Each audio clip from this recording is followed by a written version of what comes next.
27, que habla de la comunión de los santos. De la comunión de los santos. Y voy a leer el párrafo 1 y el párrafo 2 de la confesión. El párrafo 1 dice: todos los santos que están unidos a Jesucristo, su cabeza, por su espíritu y por la fe, aunque no por ello vengan a ser una persona con él, participan en sus virtudes, padecimientos, muertes, resurrección y gloria, y estando unidos a otros en amor, participan mutuamente de sus dones y virtudes, y están obligados al cumplimiento de tales deberes, públicos y privados, de manera ordenada, que conduzca a su bien mutuo, tanto en el hombre interior como en el exterior.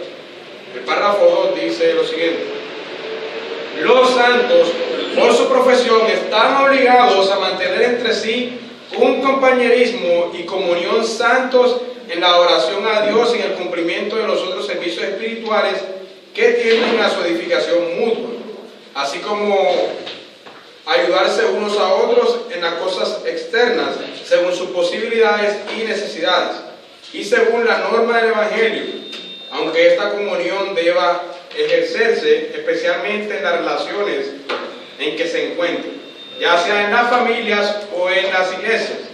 Debe extenderse, según Dios dé la oportunidad, a toda la familia de la fe, es decir, a todos los que en todas partes invocan el nombre del Señor Jesús. Sin embargo, su comunión mutua como santos no quita ni infringe el derecho o la propiedad que cada hombre tiene sobre sus bienes y posesiones. Bueno, ¿y todo eso qué significa?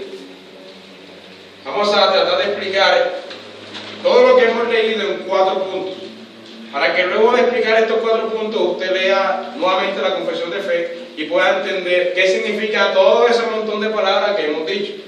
Los 4 puntos son los siguientes. Primero, ¿quiénes son los sujetos de la comunión? Segundo, ¿cuáles son los beneficios en la comunión? Tercero, ¿cuáles son los deberes en la comunión? Y 4, vamos a responder otras cuestiones con respecto a la comunión. Y en esos 4 puntos explicaremos este capítulo 27 de la confesión de fe. Entonces, vamos a definir primero qué es comunión de los santos. ¿Qué es comunión de los santos? Pero antes vamos a orar brevemente para que el Señor nos ayude a entender esto. Padre, te damos gracias, Señor, por permitirnos estudiar tu palabra nuevamente, Señor, y por permitirnos estudiar la sistematización, Padre, que tú nos has dado a través de los santos que nos precedieron, Señor. A través de los santos que estuvieron antes que nosotros, Señor, y que pudieron entender de forma clara tu palabra y han redactado estos documentos para que nosotros se nos haga más fácil entender tu palabra, Señor. Así que te pedimos que tú nos ayudes a explicar claramente lo que tú quisiste decir en tu palabra y lo que ellos quisieron interpretar, Señor, lo que ellos pudieron interpretar, y que nos ayudes a entenderlo, y que por favor ayudes al predicador a exponer este mensaje de forma clara. Lo pedimos en el nombre de Jesús. Amén. Vamos a definir entonces qué significa comunión de los santos. ¿Qué significa esa expresión que dice la comunión de la confesión de fe? ¿Qué significa comunión de los santos? Vamos a definir primero qué significa comunión, luego definimos qué significa santos, no el presidente, y luego definimos entonces el término completo. Primero, comunión. Como la misma palabra sugiere, es una unión de personas que tienen algo en común. Un diccionario, creo que es el diccionario de la Real Academia de la Lengua, el que consulté, lo define así: unión de 2 o más personas en lo que tienen en común. La palabra griega de la que proviene es koinonía. Hay un amigo mío, un hermano, que nunca dice tengamos comunión, siempre dice, hey, vamos a tener koinonía. Entonces, si usted alguna vez escucha esta palabra, koinonía, que muchas veces lo dicen los hermanos, sepa a qué se refiere. La palabra koinonía es la palabra de donde se traduce en español la palabra comunión. Y koinonía, el diccionario Vine define esta palabra de esta forma: la parte que uno tiene en cualquier cosa, participación, un compañerismo reconocido y gozado. En términos sencillos, una comunión, una hermandad con otras personas, un compañerismo.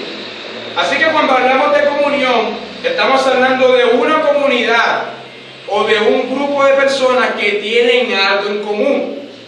Por tanto, se podría decir que cualquiera que tenga algo en común con alguien debe tener comunión o compañerismo con esa persona. Un ejemplo, la mayoría de los que estamos aquí, bueno, aquí no está Ramiro, así que la mayoría de los que estamos aquí somos colombianos, creo que todos somos colombianos.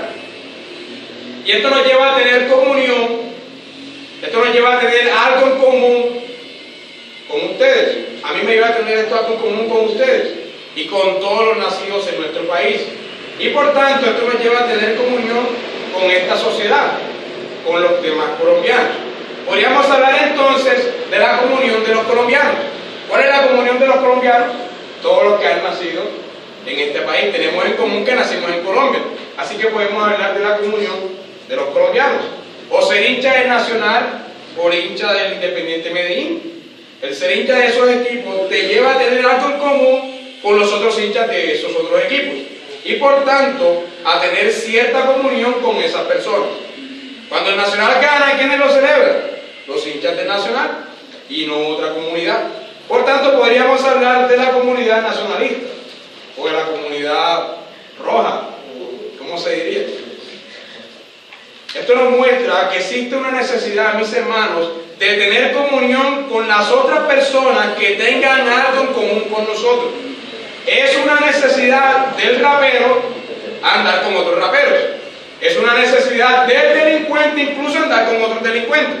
Es una necesidad de los jóvenes andar con otros jóvenes. Y es una necesidad de los niños andar con otros niños. Justamente porque tienen algo en común, la edad o el estatus social. Y todas las personas buscan tener comunión y andar en una comunidad que tenga algo en común con ellos. Cuando usted no era creyente, usted buscaba personas que tenían su mismo pensamiento, que querían hacer lo mismo que usted quería hacer. Entonces usted tenía comunión con esa persona, porque tenían algo en común. Sea un equipo de fútbol, sea una preferencia, sea sus gustos, no sé, cualquier cosa. Así que es una necesidad en el ser humano tener comunión con otras personas que tienen algo en común con él. Así que al dar esta definición, podemos entender lo que nos referimos cuando hablamos de comunión. Es la necesidad natural de tener compañerismo con otras personas que tengan algo en común con nosotros. Pero cuando hablamos de la comunión de los santos, estamos hablando de una comunidad un poco distinta. Y usted se va a dar cuenta por qué. Vamos a definir qué significa santos, no el presidente. La palabra santo proviene del griego agios, que significa apartado. Cuando hablamos de un santo, no estamos hablando en el sentido que comúnmente se le da en nuestra sociedad, o en el sentido católico de personas divinas que nunca rompieron un plato y que hoy interceden por nosotros y por tanto se les debe adorar. Cuando usted habla en la sociedad santo, la gente se imagina a alguien que no hace nada, a alguien que no rompe un plato en su casa. Pero no estamos hablando de eso. Cuando estamos hablando de santos, estamos hablando de las personas apartadas y llamadas del mundo impuro para pertenecer a la comunidad del Señor. No es que usted no rompa un plato, es que usted lo sigue rompiendo, sino que usted ahora pertenece, está apartado para el Señor, pertenece a una comunidad de los demás apartados del Señor. Es allí la diferencia, mis hermanos, de esta comunidad con todas las demás comunidades que hace un momento ponía de ejemplo. En esta comunidad, mis hermanos, no importan los intereses, no importan los gustos, no importa la edad, no importa la nacionalidad o las preferencias futbolísticas. En esta comunidad lo que importa es creer en Cristo y querer obedecerlo. Lo que tienen en común los miembros de esta comunidad es su elección y llamado a tener a Cristo como su Señor y como su Rey. Es por eso que en esta comunidad podemos ver juntos al pobre con el rico, como si no hubiera una diferencia económica. Podemos ver junto al negro y al blanco, como si no hubiera una diferencia racial. Podemos ver junto al colombiano con el extranjero, como si no existiera una diferencia nacional. Podemos ver junto al profesional con el obrero, como si no existiera una diferencia de estrato. Podemos ver junto al joven con el anciano, como si no existiera una diferencia de edad. Y todos conviviendo juntos, sin barrera y sin interés. En las palabras del apóstol Pablo, ya no hay judío ni griego, no hay esclavo ni libre, no hay varón ni mujer, porque todos sois uno en Cristo Jesús. Lo que quiere decir que en esta comunidad no importa la edad que usted tenga, ni nada por el estilo, porque todos estamos juntos. Y si usted pone una barrera ante otra persona por la edad, o por el color, o por su estrato social, usted no está siendo un creyente, porque ese es el problema que estaba refutando Santiago en su carta, que los ricos hacían excepción de personas. ¿Sí? En esta comunidad no existe esto. Esta comunidad es distinta a todas las demás comunidades que pueden existir. Es una comunidad unida en Cristo, sin importar cualquier otra diferencia. Así que en la comunidad de Cristo todos somos unos en Cristo, y podemos ver a personas de distintas personalidades caminando de la mano por el amor a su Rey. Por tanto, podríamos definir la comunión de los santos como la comunidad de los que sirven a su Rey. ¿Están de acuerdo con esa definición? En esta iglesia podemos ver a personas de distintas personalidades. Por ejemplo, yo me sorprendo cuando estaba en Cartagena, había un hermano que era rapero, otro hermano que era rockero, y cada uno era distinto, pero todos andábamos juntos, porque teníamos algo en común: Cristo, estar unidos en Él. Y así es en todas las comunidades de los santos. Entonces, cuando hablamos de comunidad de los santos, estamos hablando de aquellos llamados y elegidos para servir a su Rey. Espero que se haya definido bien el término. Ahora, habiendo definido bien ese término, vamos a estudiar estos 4 puntos. ¿Quiénes son los sujetos de la comunión? Primeramente, anteriormente, mis hermanos, colocábamos ejemplos sobre las personas que sostienen cierta comunión por su preferencia, edad o nacionalidad. Y en todos esos ejemplos pudimos ver que para poder pertenecer a una comunidad o para poder tener algo en común con alguien, se requiere de ciertos requisitos. Se debe cumplir ciertos requisitos. Por ejemplo, para usted poder pertenecer a la comunidad colombiana, ¿usted qué necesita? Cumplir el requisito de haber nacido en Colombia. O usted necesita hacerse ciudadano colombiano a través de un procedimiento legal. Para usted pertenecer a la comunidad de fans de Real Cartagena, usted necesita cumplir un requisito. ¿Cuál es el requisito? Ser hincha de Real Cartagena. Si usted no es hincha de Real Cartagena, usted no puede estar en el grupo de fans de Real Cartagena. Así que de la misma manera, para usted poder pertenecer a la comunión de los santos, debe cumplir un requisito. Pero ese requisito no es algo que usted deba hacer, sino algo que Dios ha hecho por usted. Esto es, que Dios lo haya llamado y escogido para ser parte de su pueblo. Y los presbiterianos agregaríamos, y nuestros hijos o nuestras familias, que por elección también son beneficiarios de esta comunidad al nacer en una familia cristiana. Estos requisitos por los cuales alguien llega a ser miembro de la iglesia son varios. En primer lugar, la fe. ¿Cómo llegamos nosotros a pertenecer? ¿Cómo nos llegamos nosotros los adultos a pertenecer a la iglesia? ¿Cómo? Mediante una profesión de fe. Ejemplo, cuando los apóstoles ejercieron fe, inmediatamente pertenecieron a la comunidad de los santos. En el Antiguo Testamento veíamos que para que alguien pudiera ser miembro de la comunidad de Israel, tenía que profesar primero fe. Si alguien quería vivir en Israel es porque creía en el Dios de Abraham, creía en el Dios de David. Si usted lee los libros de los reyes, usted se encontrará con muchos nombres extranjeros. El Moabita, el Edomita, y todos los títulos que vemos en los libros de los reyes, ahora no recuerdo sus nombres, pero siempre tienen al lado un título de su nacionalidad, y aún así eran miembros de Israel. Lo que quiere decir que a través de la profesión de fe se volvieron miembros de Israel. Y en estos días, en nuestra actualidad, en el nuevo pacto, es a través de la profesión que alguien llega a pertenecer a la iglesia. La iglesia de los Efesios, la iglesia de los Gálatas, la iglesia de los Filipenses, estaban llenos de personas que habían ejercido fe para pertenecer a la iglesia. ¿Y cómo predicaban los apóstoles? Creed en el Evangelio. creer en el Evangelio, porque si usted no cree en el Evangelio, si usted no tiene a Cristo como Señor, ¿usted cómo va a pertenecer a la iglesia del Señor? Así que es mediante la fe que nosotros llegamos a pertenecer, en primer lugar, a esta comunidad de los santos. Pero la pregunta es la siguiente: ¿la fe es algo que nosotros hacemos o que Dios hace en nosotros? Nosotros sabemos que es algo que Dios hace en nosotros. Entonces lo que nosotros hacemos simplemente es evidenciar lo que Dios ha hecho en nosotros. En Efesios 2:8, que dice: la fe es un don de Dios. Y Filipenses 1:29 proclama, no recuerdo qué es lo que dice, así que lo voy a buscar. 2:8. Y Filipenses 1:29 dice: porque a vosotros os es concedido, a causa de Cristo, no solo que creáis en Él, sino que padezcáis por Él. Una vez hablando con un hermano de Cartagena que es griego, él me decía que la palabra concedido aquí en griego significa un regalo que tú no mereces.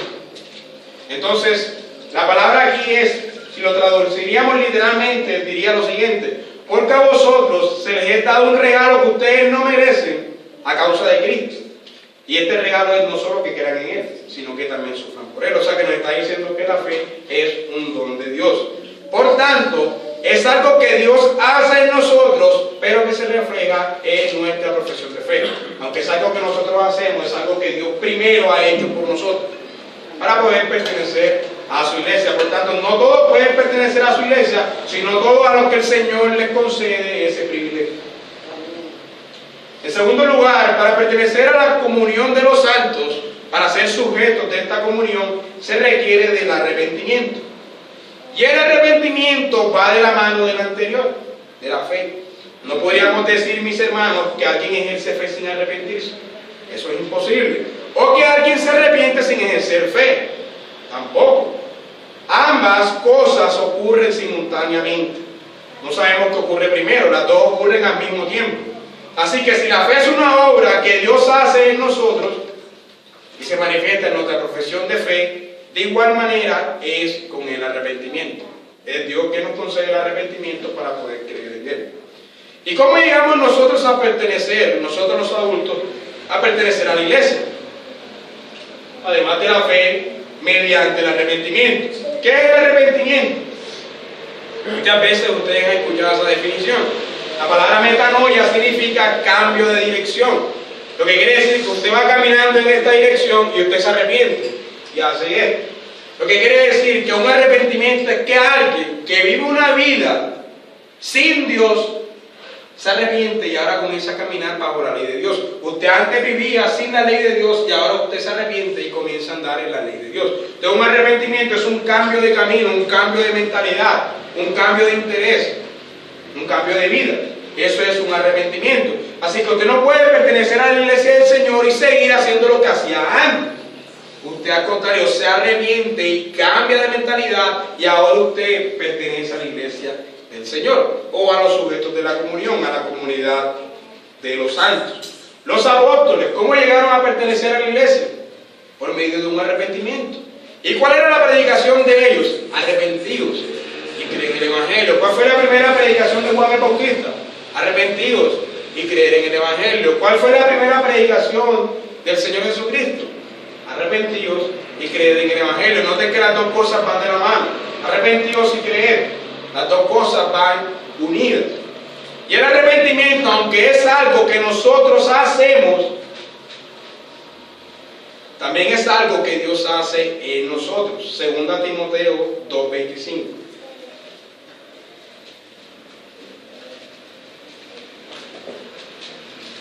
Segunda Timoteo 2:25.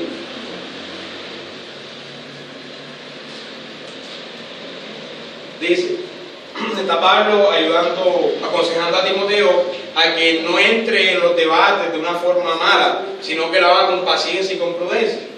Porque el siervo del Señor, versículo 24, no debe ser contencioso, sino amable para con todos, apto para enseñar, sufrido, que con mansedumbre corrija a los que se oponen, por si quizás Dios les conceda que se arrepienta para conocer la vida.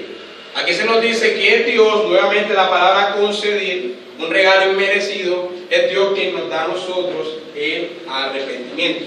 Así que al nosotros ejercer fe y arrepentimiento, entonces inmediatamente somos partícipes de la vida, la muerte, la resurrección y la justicia de Cristo. Y al estar en Cristo, esto nos conduce a ser miembros del cuerpo de Cristo. Así que concluyendo este primer punto, ¿quiénes son los sujetos de la comunión? Voy a dar una respuesta clara, difícil, pero voy a decirlo lento para que podamos entenderlo.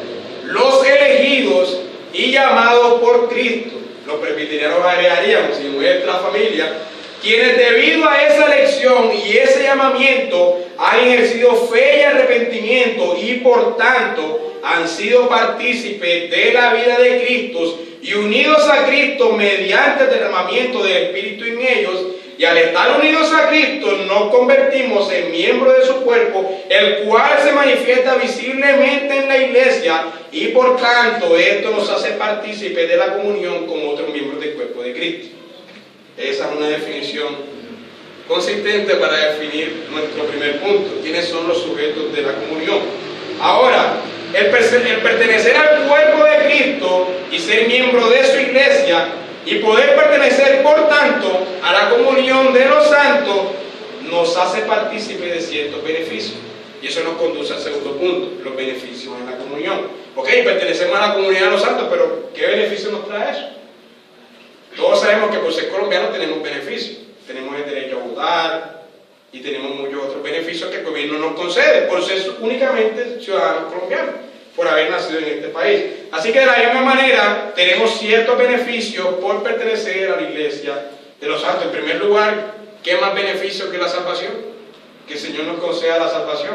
Yo creo que eso no se podría describir, no teníamos cómo pagar algo así.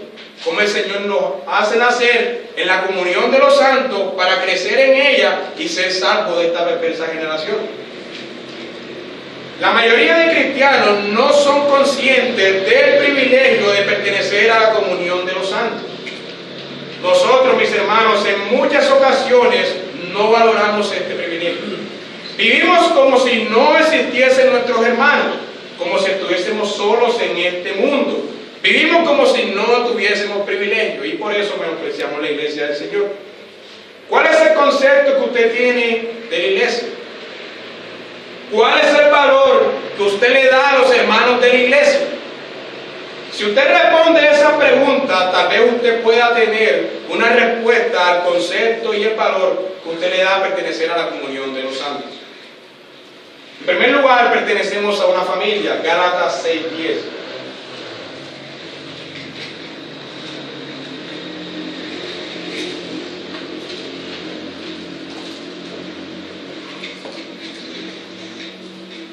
Así que, según tengamos oportunidad, hagamos bien a todos. Hagamos bien a todos. Y mayormente, ¿a los de qué? A los de la familia de la fe. Lo que quiere decir que el apóstol llama a nuestra familia a los demás miembros de la iglesia. Así que usted no está huérfano. Mateo 12:46, el mismo Señor Jesucristo. Mateo 12, versículo 46.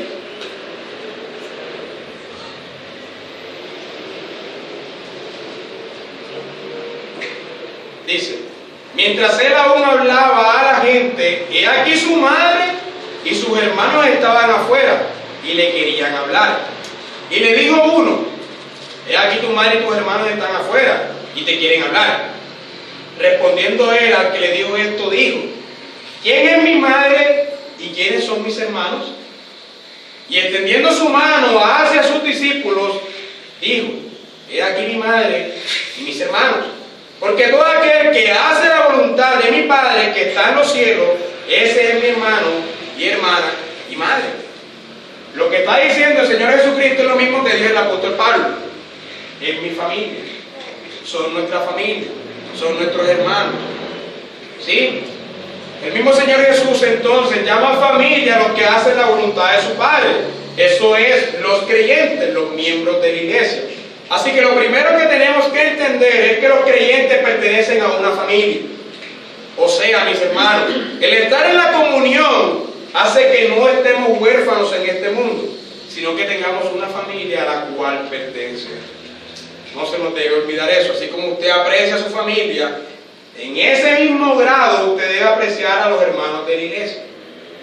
Porque eso es lo que está diciendo el Señor Jesucristo. Así como Él aprecia a su madre y a sus hermanos, Él está apreciando a sus discípulos y dice, no, estos son mis madres y estos son mis hermanos. Es posible que sus hermanos no creyeran en Él en ese momento. 2, el tener hermandad. Y aquí tenemos muchos conceptos. El pertenecer a la comunión hace que existan otros hermanos con los cuales contar. En primer lugar, tenemos hermanos a los cuales acudir en momentos de aflicción. Eso no es un privilegio.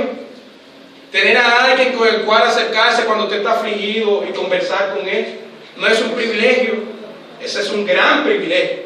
En segundo lugar, tener hermanos con los cuales confesar nuestros pecados.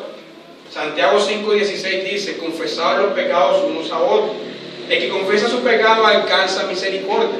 Y en lo personal, cuando he confesado mis pecados con mis demás hermanos, he sido libre de mis pecados. Y mis hermanos están pendientes, hermano, ¿cómo va con este pecado? ¿Cómo va con lo otro? Y el saber que ellos saben que yo estoy pecando, y el saber que si vuelvo a pecar, tengo que comunicárselo a ellos, eso hace que yo no siga pecando. ¿Sí? Así que es un gran privilegio el hecho de tener hermanos a los cuales confesar nuestros pecados.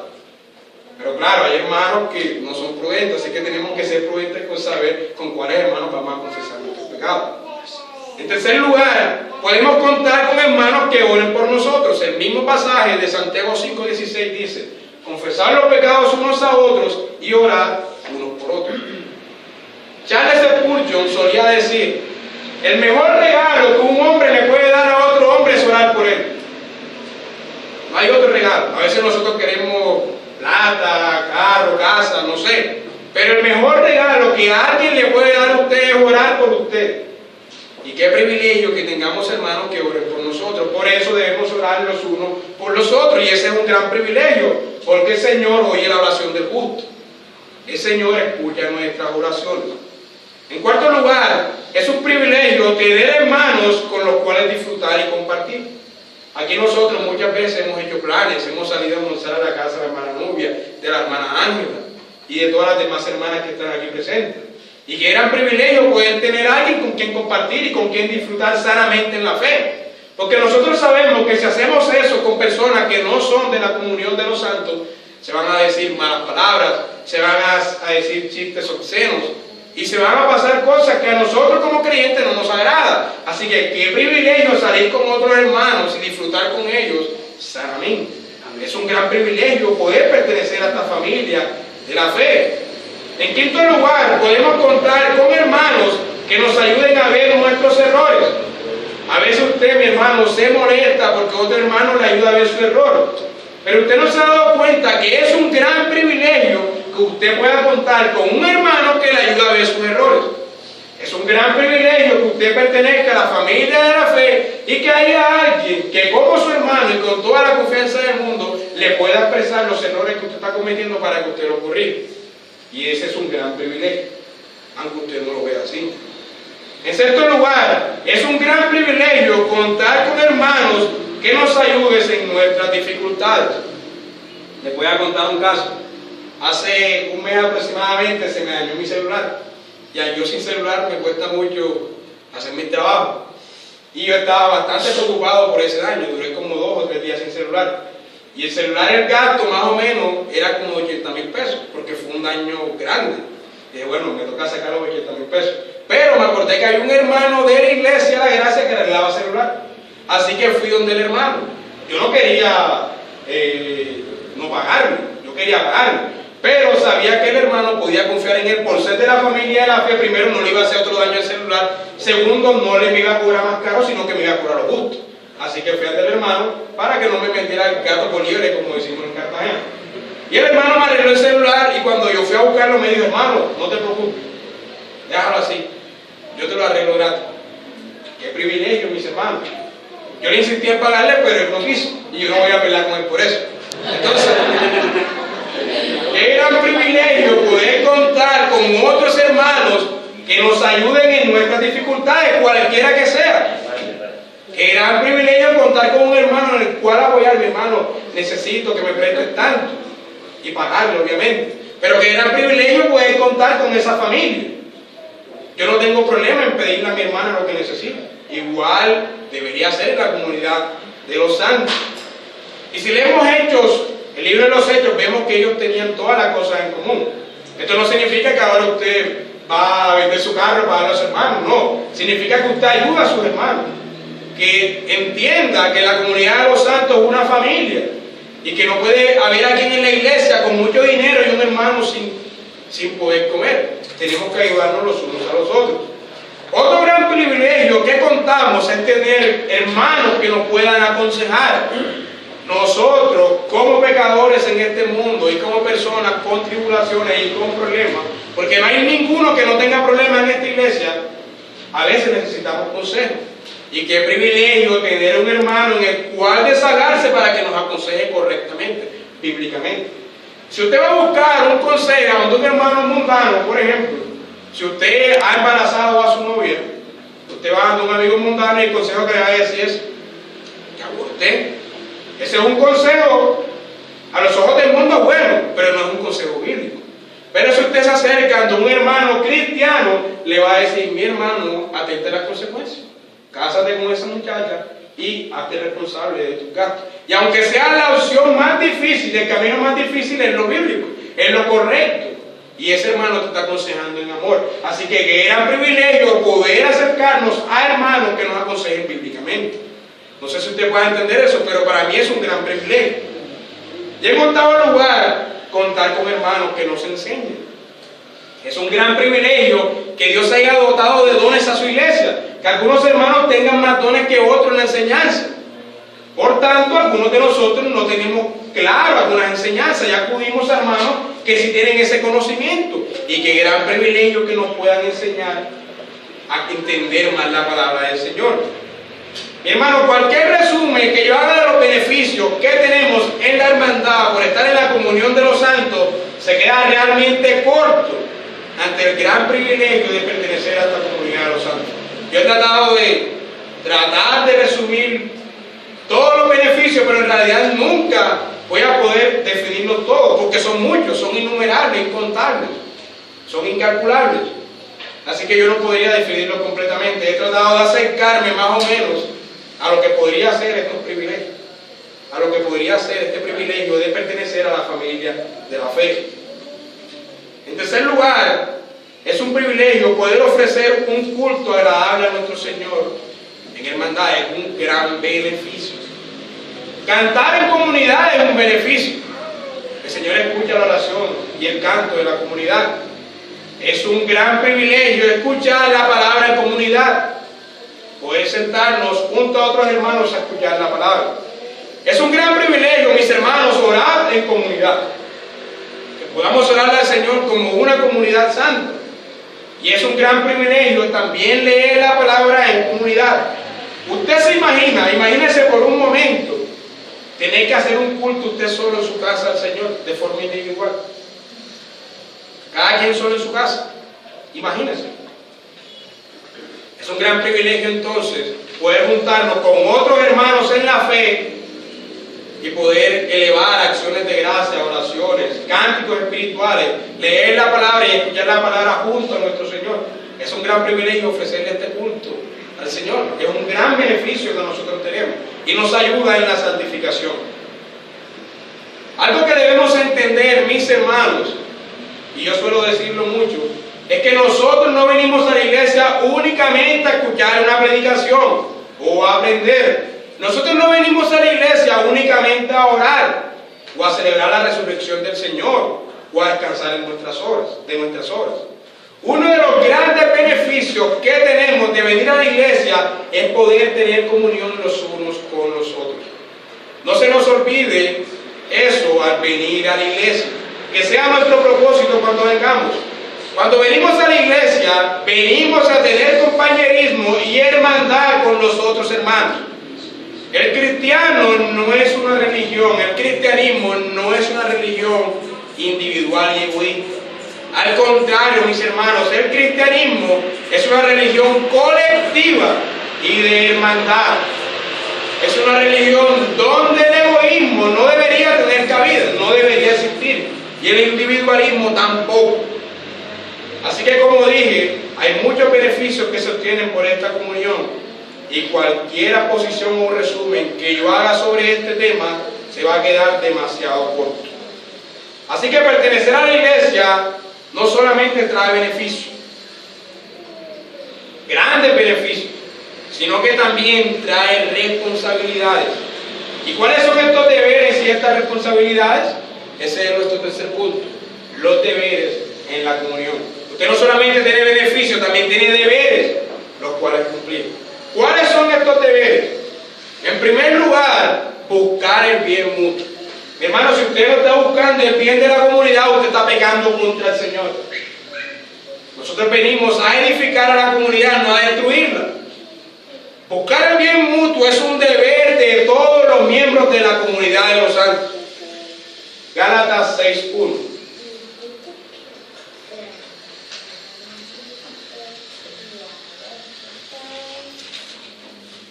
Hermanos, si alguno fuera sorprendido en alguna falta, vosotros que sois espirituales, restaurarle con espíritu de mansedumbre, considerándote a ti mismo, no sea que tú también seas tentado.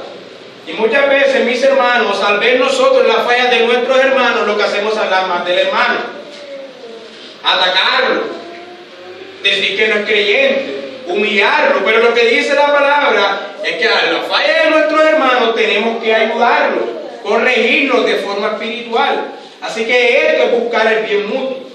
Y algo que quiero que se lleve para su casa es, si usted no está buscando el bien mutuo de la comunidad, usted está blasfemando contra el cuerpo de Cristo, porque usted está creando división en el cuerpo de Cristo. En segundo lugar, uno de los deberes en la comunión es buscar compañerismo y comunión con mis hermanos. No venir a la iglesia, sentarse y vivir tu mundo aparte, escuchar la predicación e irte, no. Tu deber como miembro del cuerpo es unirte al cuerpo. No puede estar el meñique solo por ahí, el meñique tiene que estar unido a la mano y la mano al cuerpo, y así. Entonces, uno de los deberes en la comunión de los santos es buscar compañerismo y comunión. Voy a citar Juan 13:34.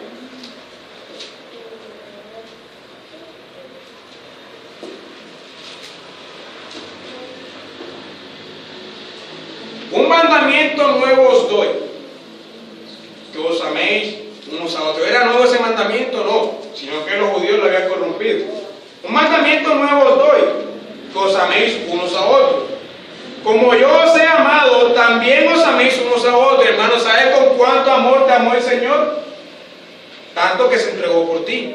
Y el Señor te pide que con ese mismo amor que Él dio por ti y se entregó por ti, tú ames a tus hermanos. Lo que quiere decir, agregándolo al anterior punto, no solamente buscar el bien mutuo, sino también buscar compañerismo y hermandad. Tú no amas a alguien y no hablas con esa persona. O sea, cuando tú amas a alguien, tú convives con esa persona. Tú buscas compañerismo con esa persona. Tú buscas comunión con esa persona. Y los que se han enamorado aquí lo saben. Cuando amamos a alguien, buscamos comunión con esa persona. Así que no podemos decir que amamos a nuestros hermanos si no buscamos compañerismo con ellos. Es una contradicción. Así que uno de los deberes en la comunión de los santos es buscar compañerismo y comunión los unos con los otros. En tercer lugar, uno de los deberes en la comunidad de los santos es servir a los santos.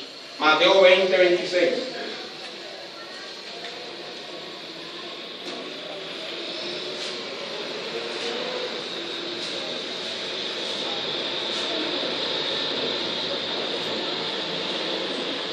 Están los discípulos diciéndole al Señor, Señor, ¿quién va a ser el más grande en el reino de los cielos? Es normal que el mundo piense así. ¿Cuál va a ser el más grande en Colombia? ¿Cuál va a ser más grande, el más importante en este reino? ¿Cuál va a ser el más importante en la iglesia? ¿Quién va a ser el hermano que predica, el hermano que canta? ¿Quién es el más importante en la iglesia? Y el Señor contesta, versículo 26. Más entre vosotros, esto es el reino de los cielos, la iglesia, no será así, sino que el que quiera hacerse grande entre vosotros será vuestro servidor, y el que quiera ser primero entre vosotros será vuestro siervo. Como el Hijo del Hombre no vino para ser servido, sino para servir y para dar su vida en rescate de mundo. Noten cómo el Señor Jesucristo es ejemplo en esto. El Señor Jesucristo no vino para que le sirvieran, vino para servir. Así que uno de los deberes en la comunión de los santos es servir a nuestros hermanos. El que quiera ser mayor entre ustedes, sirva como el que más. Sírvanse unos a otros.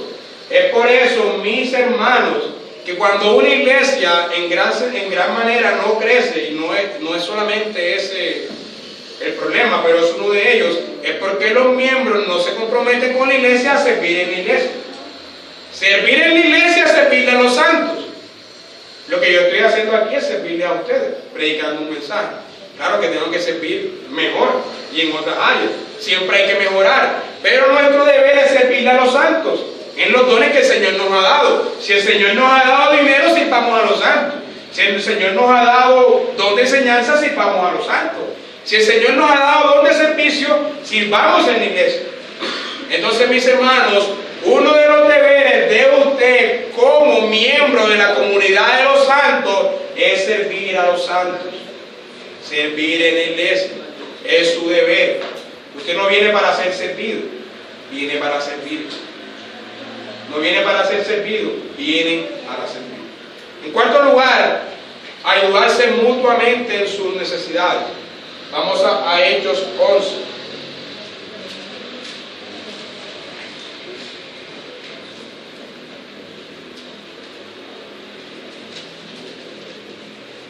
Versículos 29 y 30.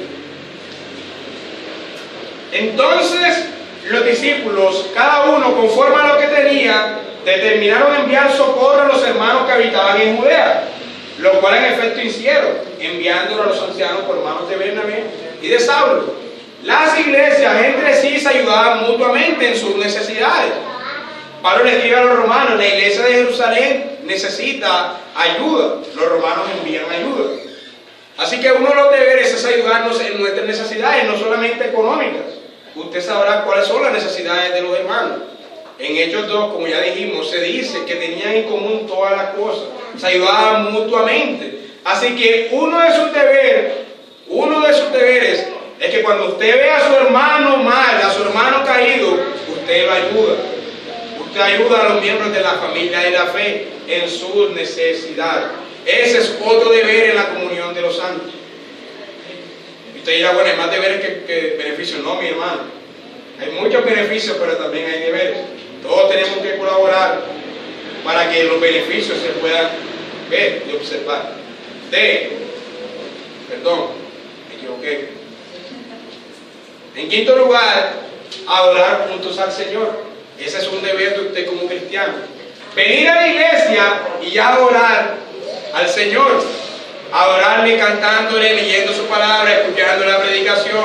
O sea que si usted no viene a la iglesia, si usted no se congrega, usted no está cumpliendo con este deber. Hebreos 10, 24, 25. Noten cómo el Señor relaciona lo uno con lo otro. El ayudarse mutuamente con el congregarse en la iglesia.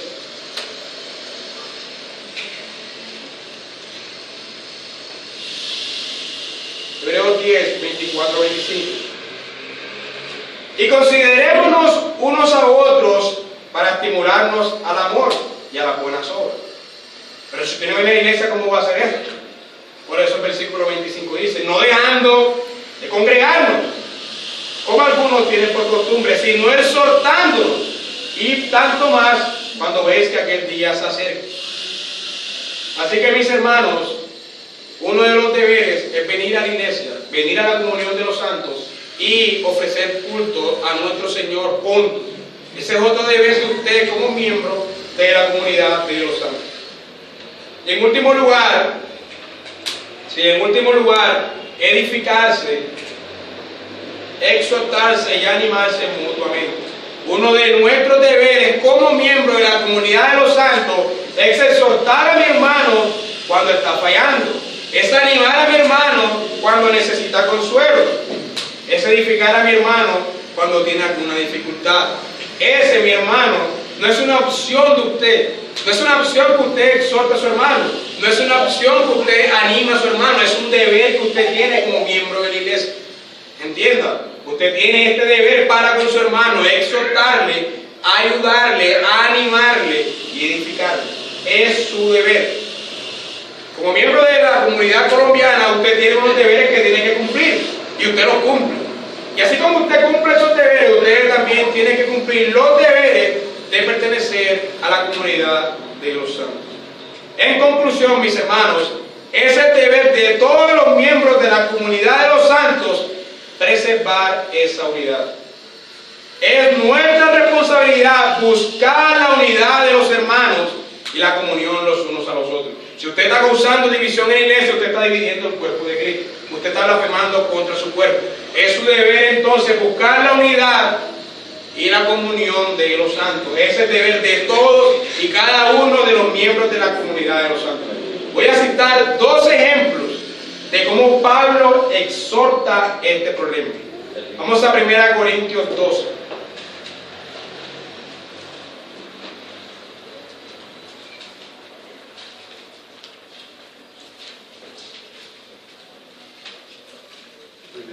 Primera Corintios capítulo 12, y voy a leer desde el versículo 12 al versículo 27. Usted ha leído muchas veces este pasaje, especialmente si usted es sazonista y siempre está refutando los dones. Dice el Señor. Así que el contexto está hablando de los varios dones que hay en la iglesia. Los dones de milagros, dones de sanidades, dones de fe, todos los dones que hay. Versículo 12. Porque así como el cuerpo es uno y tiene muchos miembros, pero todos los miembros del cuerpo, siendo muchos, son un solo cuerpo, así también Cristo.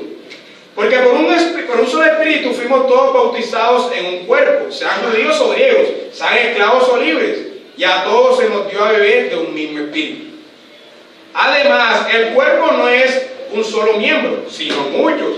Si dijera el pie, ¿por qué no soy mano? No soy del cuerpo, porque no soy mano, no soy del cuerpo, por eso no será del cuerpo. Y si dijera la oreja, porque no soy yo, no soy del cuerpo, por eso no será del cuerpo. Si todo el cuerpo fuese ojo, ¿dónde estaría el oído? Si todo fuese oído, ¿dónde estaría el olfato? Mas ahora Dios ha colocado los miembros, cada uno de ellos en el cuerpo, como Él quiso. Porque si todos fueran un solo miembro, ¿dónde estaría el cuerpo? Pero ahora son muchos los miembros, pero el cuerpo es uno solo. Ni el ojo puede decir a la mano, no te necesito, ni tampoco la cabeza a los pies, no tengo necesidad de vosotros. Antes bien, los miembros del cuerpo que parecen más débiles son los más necesarios. Y a aquellos del cuerpo que nos parecen menos dignos, a estos vestimos más dignamente. Y los que en nosotros son menos decorosos se tratan con más decoro. Porque los que en nosotros son más decorosos no tienen necesidad, pero Dios ordenó el cuerpo, dando más abundante honor al que le faltaba, para que no haya desavenencia en el cuerpo, sino que los miembros todos se preocupen los unos por los otros. Todos los miembros se preocupen los unos por los otros. De manera que si un miembro padece, todos los miembros se duelen con él. Y si un miembro recibe honra, todos los miembros con él se gozan. Vosotros pues sois el cuerpo de Cristo y miembro cada uno en particular. Y ha dicho el Señor Jesucristo aquí: todos ustedes son uno, así que vivan como uno. No se separen, no haya división entre ustedes. Al contrario, todos se necesitan mutuamente. En la iglesia de Corintios, el evangelista, el hablador de lengua, creía que era más que sanador y tenían una guerra entre ellos por los dones. El Señor les dice: no, lo primordial en los dones es edificarse entre ustedes mismos. Y eso es lo que ustedes deben hacer como creyentes. Si ustedes son miembros de la comunidad de los santos, son miembros del cuerpo de Cristo. Y como miembros del cuerpo de Cristo, no deben procurar la separación del cuerpo de Cristo. Y en segundo lugar, el problema de la cena del Señor. 1 Corintios 11. Muchas veces nosotros no entendemos cuál era el problema que había en la cena del Señor, por el cual el Señor dice: cada uno examínese a sí mismo. ¿Pero de qué se iban a examinar? Miremos el contexto, versículo 17. Todo el contexto está hablando de la unidad y de las divisiones que había en la iglesia de Corinto. Pero versículo 17. Pero al anunciaros esto que sigue, no os alabo, porque no os congregáis para lo mejor, sino para lo peor. Y Pablo, ¿qué es eso peor que tú dices? Pues en primer lugar, cuando os reunís como iglesia, oigo que hay entre vosotros divisiones. En parte lo creo. Porque es preciso que entre vosotros haya disensiones, para que se hagan manifiesto entre vosotros los que son aprobados. Cuando pues os reunís vosotros, esto no es para comer la cena del Señor. Porque al comer, cada uno se adelanta a tomar su propia cena. Y uno tiene hambre y otro se embriaga. ¿Por qué? Porque habían divisiones entre ellos.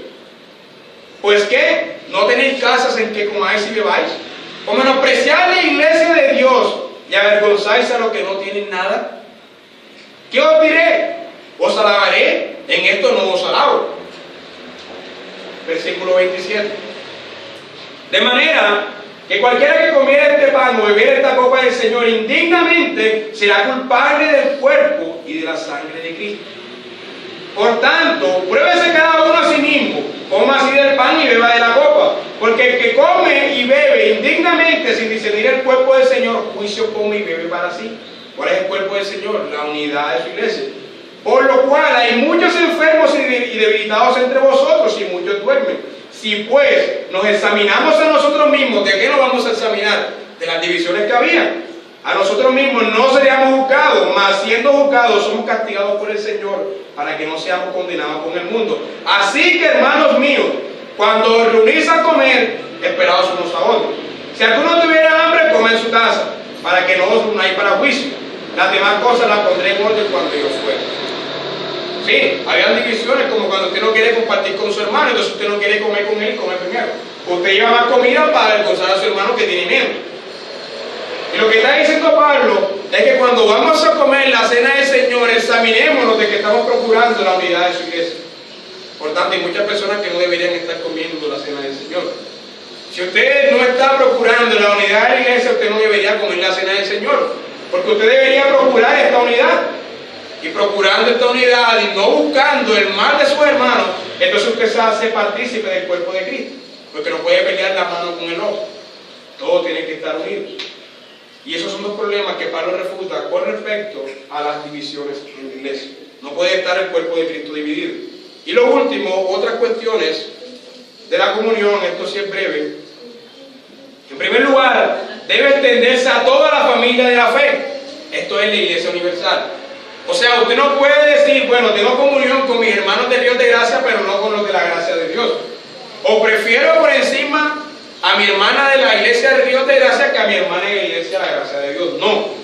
Porque el cuerpo de Cristo no es local, es universal. Lo que quiere decir que la unión de la iglesia debe ser con todas las iglesias. Aunque usted manifiesta esa unión en la iglesia local, no por eso usted va a estar en guerra con la otra iglesia. Esta comunidad de los santos no es del barrio Castilla o del sector... No, ¿cómo se llama? Don Tranquilo. Don Tranquilo, puede ser Don Tranquilo. No, la iglesia del Señor es universal, es mundial, está en todo lugar. Por tanto, esta hermandad y esta comunión debe extenderse a todos nuestros hermanos en todas las iglesias del Señor. Y en segundo lugar, esto no quita el derecho a la propiedad privada. Muchos comunistas cristianos argumentan que debido a que en el libro de los Hechos tenían todas las cosas en común, eso quiere decir que todos debemos ser comunistas. La iglesia primitiva era comunista. No, mi hermano. En el Antiguo Testamento no vemos el comunismo, vemos el libre mercado. Pero lo que nos quiere decir esto es que nosotros como hermanos tengamos en común las otras cosas con nuestros hermanos, pero esto no es una obligación como que usted venda su propiedad privada para dársela a su hermano. Si usted tiene mucha propiedad privada y lo quiere hacer, hágalo. Pero eso no es su deber. O sea, no es que usted está obligado a hacerlo. Noten lo que dice Pablo cuando Ananías y Zafira fueron Ananías y Zafira, vendieron la casa. Pablo le dice, ¿no era de ustedes? ¿No era caso de ustedes el dinero? O sea, ustedes podían dar el 10% o la mitad, lo que ustedes quisieran, porque era de ustedes. No estaban obligados a venderlo, pero mintieron al Espíritu del Señor diciendo que estaban dando todo porque estaban dando la mitad. No es porque no lo hubiesen dado todo, es porque estaban mintiendo, porque si siendo de ellos podían, si quieren, lo hubiesen dado. Eso es lo que Pablo les está diciendo, Pedro. Entonces, mis hermanos, no es una obligación nosotros no tener propiedad privada, como dicen los comunistas. Cada quien tiene que tener su propiedad que el Señor le ha dado y ayudar a sus hermanos en dificultad. Espero, mis hermanos, que se haya entendido bien qué significa la comunión de los santos. Hemos entendido quiénes son los sujetos de esta comunión, cuáles son los beneficios en esta comunión, cuáles son los deberes en esta comunión, y hemos contestado algunas cuestiones como que esta comunión es universal. Así que hemos terminado nuestra escuela dominical. No sé si hayan preguntas, inquietudes, aportes.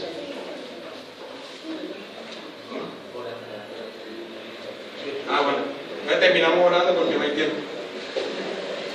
Padre, te damos gracias, Señor, porque tú nos has permitido entender qué significa pertenecer a tu comunidad, Padre.